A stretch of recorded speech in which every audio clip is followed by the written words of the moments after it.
Mercredi à l'aube, des dizaines de personnes souhaitent embarquer à bord d'un pneumatique sur une plage gravelinoise. À la traîne, un père et son fils en bas âge en sont empêchés. Un policier hurle et pousse le père, tiraillé par son enfant apeuré.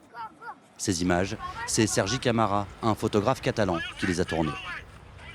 Ils sont 8 policiers contre lui et son enfant. Ils l'ont stoppé et le papa il a demandé de passer beaucoup de fois. Les policiers ils ont dit que c'est pour ton sécurité, qu'il ne doit pas partir parce que c'est dangereux pour ton enfant.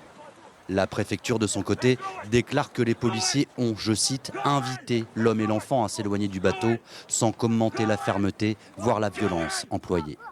Je suis très choqué de la violence et la violence verbale contre lui. Il y a des policiers qui les traitaient bien, mais il y a des autres policiers qui l'ont traité très mal. Non et je pensais que si nous n'étions pas là pour commenter, qu'est-ce qu'il aura passé? Ce mercredi matin, 2 embarcations sont parties de Gravelines direction l'Angleterre. Elles sont probablement celles qui ont été interceptées plus tard par les autorités britanniques. Les 150 personnes à bord ont été placées en rétention à Douvres en vue d'être renvoyées en France. C'est, pour la première fois, l'application concrète du nouvel accord entre les deux pays.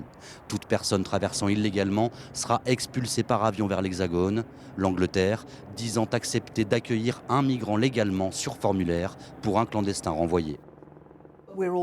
La France est un pays sûr. Nous nous défendrons donc fermement contre toute contestation juridique. Nous attendons à ce que les personnes puissent être renvoyées d'ici quelques semaines. Ça ne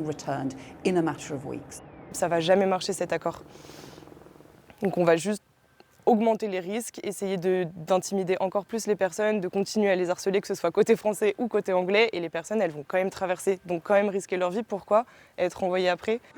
Saisie par Utopia 56, la défenseur des droits a ouvert une enquête sur le départ agité de ce bateau mercredi matin à Gravelines. Malgré l'accord franco-britannique et un retour en France qui les guette, des centaines de personnes pourraient tenter encore de traverser la Manche ces prochains jours.